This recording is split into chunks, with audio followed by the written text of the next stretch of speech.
எல்லா அப்பாக்களுக்கும் happy father's டே. அப்பா சொல்லும்போதே ஒரு எமோஷ்னலான ஒரு கேரக்டரில் எல்லாத்துக்குமே அவங்கவுங்க அப்பா ஒரு ஹீரோ தான். நம்மளுடைய வாழ்க்கையில் நம்மளுக்கு தியாகம் பண்ணாதது எதுவுமே கிடையாது. எல்லா விஷயத்தையும் நமக்காண்டி தியாகம் பண்ணது தான் அதிகமாகவே இருக்கும். பட் நம்ம அதை புரிஞ்சிக்க மாட்டோம். புரிஞ்சு என்றைக்கு நம்ம அப்பாவை சக்ஸஸ் அடைய வைப்போன்னு ஆஸ்பிரண்ட்டுக்கு மட்டும்தான் தெரியும். இந்த வீடியோ நான் க்ரியேட் பண்ணதுக்கு காரணமும் ஆஸ்பிரண்ட்காண்டி தான். ஆஸ்பிரண்ட் மோட்டிவேஷனாக இருக்கணும்னு தான் நான் இந்த 5 கோட்ஸ் நான் கொண்டு வந்திருக்கேன். ஏன்னா ஆஸ்பிரண்ட்டுக்கு மட்டும்தான் தெரியும் ஒரு எமோஷ்னலாக அவங்க ஃபீல் பண்ணுறது அந்த அப்பா மூலமாக தான். நம்ம என்னைக்காட்டும் ஒரு நாள் நம்ம அப்பாவை சக்ஸஸ் அடைய வைப்போம் அப்படின்னு சொல்லி இன்னமும் ஓடிக்கொண்டு இருக்கிறது இந்த ஆஸ்பிரண்ட் மட்டும்தான். ஒரு நாள் நீயும் சக்ஸஸ் ஆவ. இந்த வீடியோவை ஃபுல்லாக பாரு. அப்பா கிழிஞ்ச சட்டை போட்டிருப்பாங்க. பட் நம்ம கிழிஞ்ச சட்டை போடக்கூடாதுன்னு சொல்லி உடனே பாக்கெட்லேருந்து காசு எடுத்து கொடுத்து நீ போய் சட்டை வாங்கி போடு அப்படின்னு சொல்லியிருப்பாங்க. அந்த கிழிஞ்ச சட்டையில் எல்லாரும் பார்த்துருந்துருக்கலாம். ஆனால் அந்த கிழிஞ்ச சட்டைக்குள்ளே இருக்கிற கனவை நீ மட்டும்தான் பார்த்து ஜெயிக்க முடியும். உன்னோடைய காசில் உன்னுடைய ஃபஸ்ட் மந்த்து சேலரியில் அப்பாவுக்கு ஒரு சட்டை, நல்ல ஒரு சட்டை வாங்கி கொடுக்கலாம். அப்பாவோட கனவு மட்டும் என்றைக்கும் உடச்சிடாத. அப்பாவோட பெயரை நீ மாற்றி எழுத முடியும், உன்னால் முடியும். அதனால் இப்போவே ஸ்டார்ட் பண்ணியிருந்தேன்னா குவிட் பண்ணாமல் அப்பா முகத்தை பார்த்துட்டு போயிட்டே இரு. லைஃப்பில் எவ்வளோ தான் தோற்றாலும் அப்பாக்காண்டி அந்த கனவை மட்டும் விட்டுறாத. அப்பா படுற கஷ்டத்தோட நம்ம படுற கஷ்டம்லாம் பெருசாக கிடையாது. அப்பாக்காண்டியாட்டும் சக்ஸஸ் அடைஞ்சி உன்னுடைய காசில் அப்பாவுக்கு ஒரு நல்ல ஒரு ட்ரெஸ் வாங்கி கொடுக்கலாம். செகண்ட், அப்பா நிறைய இடத்துல தலை குனிஞ்சு பேசியிருந்திருப்பாங்க. அப்பா ஒரு கடன் வாங்கியிருந்திருப்பாங்க, ஆனால் கொடுக்க முடியாமல் இருந்திருக்கும். உன் முன்னாடியே நிறைய பேர் அப்பாவை திட்டியிருந்திருப்பாங்க. அப்பா தலை குனிஞ்சு வந்து உட்காரும்போது உன் மனசில் ஒரு விஷயம் தோணியிருக்கும்.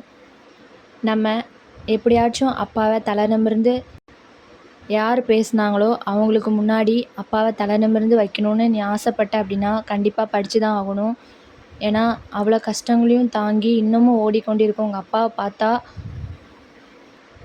உன்னாலையும் ஓட முடியும். எந்த இடத்துல அப்பா அசிங்கப்பட்டாங்களோ அதே இடத்துல தலை நிமிர்ந்து நிற்க வைக்கிறது தான் ஒரு பையனோட பெரிய சக்தி. உன்னால் முடியும். உன்னால் அப்பாவை தலை நிமிர்ந்து வைக்க முடியும். அப்பா பட்ட அவமானத்தை எப்போவுமே மனசில் வச்சுக்கோ, மனசில் ஆழமாக பதிஞ்சிரும். அதே மாதிரி நீ அவமானப்பட்டதுக்கும் இதுதான், நீ அவமானப்பட்டு தொடங்கினதுக்கும் அவங்களுக்கு கொடுக்க வேண்டியது ஒரே ஒரு விஷயந்தான்.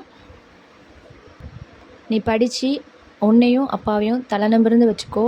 அப்பா என்றைக்குமே தலை குனிய வைக்காத, தலை நிமிர்ந்து வை. அதுவே அப்பா கொடுக்குற நீ பெரிய கிஃப்ட்டு. தேர்டு, ஒரு மாணவனின் மிகப்பெரிய மோட்டிவேஷன் அவன் அப்பாவின் சோர்வான முகம்தான். கரெக்டில்? நம்ம அப்பா மதியானம் சாப்பிட வருவாங்க, வேர்வையோட, ரொம்ப கஷ்டமாக, சொல்லதுக்கு வார்த்தையே இருக்காது. நம்ம படிக்கிறதுக்கு அவ்வளோ கஷ்டப்படுறோம்.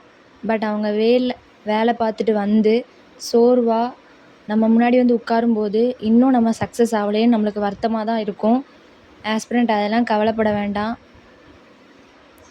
அப்பா இன்னும் நம்மளை நீ இதெல்லாம் உனக்கு வேண்டான்னு சொல்லலை, நீ படி, நான் பார்த்துக்கிறேன் அப்படின்னு தான் சொல்கிறாங்க. அப்போது நீ படிக்கிறது மட்டும்தான் உன்னுடைய வேலை. அழகாக உனக்கு படிக்கிறதுக்கு ஒரு இடமும் நல்ல ஃபேன், லைட் எல்லாமே கொடுத்து படிக்க வைக்கிறாங்க. என்றைக்குமே கிவ் அப் பண்ணணும்னு மட்டும் நினைக்காத. எப்போவுமே உனக்கு ஒரு மோட்டிவேஷ்னல் அப்படின்னா அப்பாவோட முகத்தை பார்த்துருக்கோ. அதுதான் உனக்கு ஒரு பெரிய மோட்டிவேஷ்னலாக இருக்கும். Success is the best motivation, your date. Fourth point, என் வெற்றி சான்றிதழில் என் பெயர் இருக்கும், ஆனால் அதன் பின்னால் என் அப்பாவின் வாழ்க்கை முழுக்க உழைப்பு இருக்கும். கரெக்டில்? நம்மளுடைய எல்லா சர்டிஃபிகேட்லேயும் அப்பாவோட இனிஷியல் முன்னாடி இருக்கும். அதுதான் அப்பாவோட உழைப்பின் அர்த்தம். நம்மளுடைய எல்லா வெற்றி சர்டிஃபிகேட்டுமே அப்பாவோட உழைப்புனால் வந்த சர்டிஃபிகேட் தான். அதை தான் இதில் அழகாக கொடுத்துருக்கு. நமக்காண்டி அப்பா நிறையா கொடுத்துருக்காங்க. ஆனால் நமக்காண்டி முக்கியமான கொடுத்தது கல்வி மட்டுமே. அந்த கல்வியை நமக்கு கொடுத்ததுனால அப்பாவை நல்லா பார்த்துக்கோ, நல்லா படித்து ஒரு பெரிய ஆஃபீஸராக வந்து அப்பாவை நல்லா பார்த்துக்கோ. 5th பாயிண்ட், எனக்கு ஒரு எமோஷ்னலாக பிடிச்ச பாயிண்ட்டு இதுதான். ஒரு தந்தை எவ்வளவு காலம் வேலை செய்து சம்பாதிக்க வேண்டும் என்பது தீர்மானிப்பது அவரது வயது அல்ல, அவருடைய பிள்ளைகள் தான். அப்பாவோட வயது போய்க்கிட்டே இருக்கும், ஆனாலும் அப்பா உழைச்சிக்கிட்டே தான் இருப்பாங்க.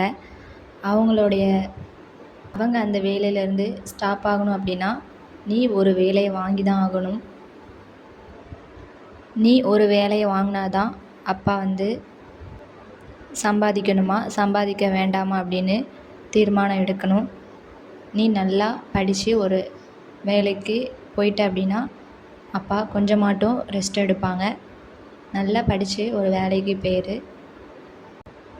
ஆஸ்பிரண்ட்டாக இப்போ நீ இருக்க, நாளைக்கு ஒரு ஆஃபீஸராக இருப்ப. All the best your entire journey. இந்த வீடியோவில் சொல்லியிருந்த 5 கோட்ஸில் உங்களுக்கு எந்த கோட்ஸ் பிடிச்சிருக்குன்னு மறக்காமல் கமெண்ட்டில் சொல்லுங்கள். அப்பாவை ரொம்ப பிடிக்கும் அப்படின்னா ரெட் கார்ட் கமெண்ட் பண்ணுங்கள். பிடிச்சிருந்துச்சின்னா லைக் பண்ணுங்கள், கமெண்ட் பண்ணுங்கள். மறக்காமல் நம்மளை ஒரு சப்ஸ்கிரைப் பண்ணிக்கோங்க.